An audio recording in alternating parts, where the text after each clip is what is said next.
Hi friends, ಹೇಗಿದ್ದೀರಾ? ಎಲ್ಲ ಚೆನ್ನಾಗಿದ್ದೀರಾ ಅಂತ ಅಂದ್ಕೊಳ್ತೀನಿ. ಇವತ್ತಿನ ವಿಡಿಯೋದಲ್ಲಿ ನಾನು ನಿಮಗೆ ತುಂಬಾ ಸಿಂಪಲ್ಲಾಗಿ ಹಾಗೆ ಈಸಿಯಾಗಿ ಪಾಕ ತೆಗೆದೇನೆ ಕೊಬ್ಬರಿ ಲಡ್ಡುನ ಯಾವ ರೀತಿ ಮಾಡೋದು ಅಂತ ತಿಳಿಸ್ಕೊಡ್ತಾ ಇದ್ದೀನಿ. ತುಂಬಾ ಸುಲಭವಾಗಿ ನೀವು ಇದನ್ನು ಮಾಡ್ಕೊಳ್ಬೋದು. ಹಾಗಾದರೆ ಬನ್ನಿ ತಡ ಮಾಡದೆ ರೆಸಿಪಿನ ಶುರು ಮಾಡೋಣ. ಇದನ್ನು ಮಾಡಲಿಕ್ಕೆ ಮೊದಲು ನಾನಿಲ್ಲಿ ಒಂದು ಪ್ಯಾನ್ಗೆ 1 ಕಪ್ ಆಗುವಷ್ಟು ಕೊಬ್ಬರಿ ತುರಿನ ಹಾಕ್ಕೊಳ್ತಾ ಇದ್ದೀನಿ.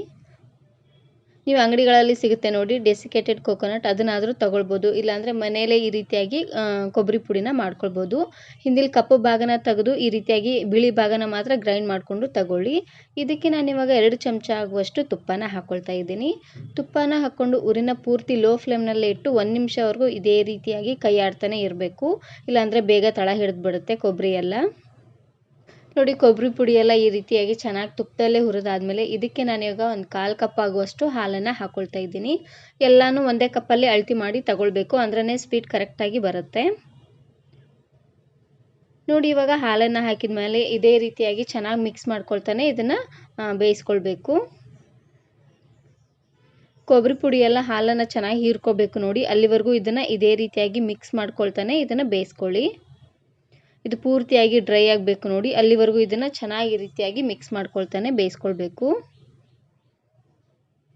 ನೋಡ್ತಾ ಇದ್ದೀರಲ್ವ, ಈ ರೀತಿಯಾಗಿ ಡ್ರೈ ಆಗಬೇಕು ನೋಡಿ, ಅಲ್ಲಿವರೆಗೂ ಇದನ್ನು ಚೆನ್ನಾಗಿ ಮಿಕ್ಸ್ ಮಾಡ್ಕೊಳ್ಬೇಕು. ಇವಾಗ ನಾನಿಲ್ಲಿ ಸಕ್ಕರೆನ ಹಾಕ್ಕೊಳ್ತಾ ಇದ್ದೀನಿ. ನಾನಿಲ್ಲಿ ಒಂದು 1/4 ಕಪ್ ಆಗುವಷ್ಟು ಸಕ್ಕರೆನ ಹಾಕ್ಕೊಳ್ತಾ ಇದ್ದೀನಿ. ನಿಮಗೆ ಸ್ವೀಟ್ ಸ್ವಲ್ಪ ಜಾಸ್ತಿ ಬೇಕು ಅನ್ನೋ ಹಾಗಿದ್ರೆ ಇನ್ನು ಸ್ವಲ್ಪ ಸಕ್ಕರೆನೂ ಸಹ ನೀವಿಲ್ಲಿ ಹಾಕ್ಕೊಳ್ಬೋದು.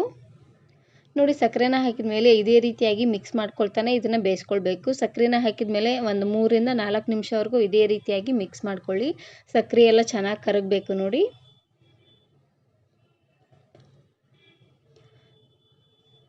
ಎಲ್ಲನೂ ಒಂದೇ ಕಪ್ಪಲ್ಲಿ ಅಳತೆ ಮಾಡೋದ್ರಿಂದ ಕರೆಕ್ಟಾಗಿ ಸ್ವೀಟ್ ಬರುತ್ತೆ.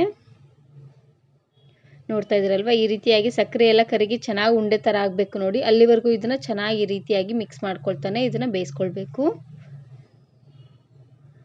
ಇದು ಪೂರ್ತಿ ಒಂದು ಮುದ್ದೆ ಥರ ಆಗಬೇಕು ನೋಡಿ, ಅಲ್ಲಿವರೆಗೂ ಇದನ್ನು ಇದೇ ರೀತಿಯಾಗಿ ಬಾಡಿಸ್ಕೊಳ್ತಾನೆ ಬೇಯಿಸ್ಕೊಳ್ಬೇಕು. ನೋಡ್ತಾ ಇದ್ದೀರಲ್ವ, ಪ್ಯಾನ್ ಬಿಡ್ತಾ ಇದೆ. ಈ ರೀತಿಯಾಗಿ ಚೆನ್ನಾಗಿ ಉಂಡೆ ಥರ ಬರ್ತಾ ಇದೆ ಅಂದರೆ ಕರೆಕ್ಟಾಗಿ ಆಗಿದೆ ಅಂತ ಅರ್ಥ. ನಿಮಗೆ ಬೇಕಿದ್ರೆ ಇದರಲ್ಲೇ ಒಂದು 2 ಚಮಚ ಆಗುವಷ್ಟು ಹಾಲಿನ ಪುಡಿನೂ ಸಹ ನೀವಿಲ್ಲಿ ಹಾಕ್ಕೊಳ್ಬೋದು, ಚೆನ್ನಾಗಿರುತ್ತೆ. ನೋಡಿ, ಇದು ರೆಡಿಯಾಗಿದೆ. ಇದನ್ನು ಆರ್ಲಿಕ್ಕೆ ಬಿಡೋಣ. ಒಂದು 10 ರಿಂದ 15 ನಿಮಿಷವರೆಗೂ ಹಾಗೆ ಬಿಟ್ಬಿಡಿ. ಇದು ತುಂಬಾ ಬಿಸಿ ಇರುತ್ತೆ, ಹಾಗಾಗಿ ಸ್ವಲ್ಪ ಆರ್ಲಿಕ್ಕೆ ಬಿಡೋಣ. ಒಂದು 10 ನಿಮಿಷವರೆಗೂ ಆರಿದ ಮೇಲೆ ಉಂಡೆನ ಕಟ್ಕೊಳ್ಬೋದು. ನಾನಿಲ್ಲಿ ಮೀಡಿಯಮ್ ಸೈಜಲ್ಲಿ ಉಂಡೆ ಮಾಡಿ ತೋರಿಸ್ತಾ ಇದ್ದೀನಿ. ನಿಮ್ಗೆ ಯಾವ ಸೈಜಲ್ಲಿ ಬೇಕೋ ಆ ಸೈಜಲ್ಲಿ ಉಂಡೆನ ಮಾಡ್ಕೊಳ್ಬೋದು. ನಾನು ಇದೇ ರೀತಿ ಬಹಳಷ್ಟು ಲಡ್ಡು ರೆಸಿಪೀಸ್ನ ಮಾಡಿದ್ದೀನಿ. ವಿಡಿಯೋ ನೋಡಿಲ್ಲ ಅಂದರೆ ಈ ವಿಡಿಯೋ ಕೊನೆಯಲ್ಲಿ ಹಾಕಿರ್ತೀನಿ ನೋಡಿ, ಚೆಕ್ ಮಾಡಿ. ನೋಡ್ತಾ ಇದ್ದೀರಲ್ವ ಎಷ್ಟು ಕರೆಕ್ಟಾಗಿ ಬಂದಿದೆ ಅಂತ.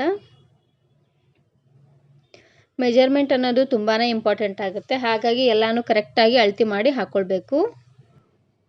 ಇದನ್ನು ಇವಾಗ ಸ್ವಲ್ಪ ಕೊಬ್ಬರಿ ಪುಡಿನಲ್ಲಿ ಒಳಿಸಿ ಇಡ್ತೀನಿ. ನೋಡೋದಕ್ಕೂ ತುಂಬಾ ಚೆನ್ನಾಗಿರುತ್ತೆ, ಹಾಗೆ ತಿನ್ನಲಿಕ್ಕೂ ತುಂಬಾ ಟೇಸ್ಟಿಯಾಗಿರುತ್ತೆ. ಉಳಿದಿರೋಂಥ ಲಡ್ಡುನು ಇದೇ ರೀತಿಯಾಗಿ ಮಾಡ್ಕೊಳ್ಳಿ, ತುಂಬಾ ಚೆನ್ನಾಗಿರುತ್ತೆ. ಈ ಲಡ್ಡು ಮಾಡಲಿಕ್ಕೆ ಜಾಸ್ತಿ ಹೊತ್ತೆಲ್ಲ ಟೈಮ್ ಹಿಡಿಯೋದಿಲ್ಲ. ಮೊದಲೇ ನಾವು ಕೊಬ್ಬರಿನ ಈ ರೀತಿಯಾಗಿ ಪುಡಿ ಮಾಡಿ ಇಟ್ಕೊಂಡ್ಬಿಟ್ರೆ ಒಂದು 5 ರಿಂದ 10 ನಿಮಿಷದಲ್ಲೆಲ್ಲ ಉಂಡೆನ ಮಾಡ್ಕೊಳ್ಬೋದು, ತುಂಬಾ ಚೆನ್ನಾಗಿರುತ್ತೆ. ಇದನ್ನು ನೀವು ದೇವ್ರ ನೈವೇದ್ಯಕ್ಕೂ ಸಹ ಮಾಡಿ ಇಡ್ಬೋದು, ತುಂಬಾ ಚೆನ್ನಾಗಿರುತ್ತೆ, ಹಾಗೆಯೇ ಬೇಗ ಮಾಡ್ಕೊಳ್ಬೋದು. ಇವಾಗ ನಾನಿಲ್ಲಿ ಮೇಲ್ಗಡೆ ಬಾದಾಮಿನ ಅಂಟಿಸ್ತಾ ಇದ್ದೀನಿ. ನಿಮಗೆ ಇಷ್ಟವಾಗಿರುವಂತಹ ಯಾವುದಾದ್ರೂ ಡ್ರೈ ಫ್ರೂಟ್ಸನ್ನು ಕಟ್ ಮಾಡಿ ಈ ರೀತಿಯಾಗಿ ಡೆಕೋರೇಷನ್ ಮಾಡ್ಕೊಳ್ಬೋದು. ನೋಡಿದ್ರಲ್ವ, ತುಂಬಾ ಸಿಂಪಲ್ಲಾಗಿ ಹಾಗೆ ಈಸಿಯಾಗಿ ಕೊಬ್ಬರಿ ಲಡ್ಡುನ ಯಾವ ರೀತಿ ಮಾಡೋದು ಅಂತ.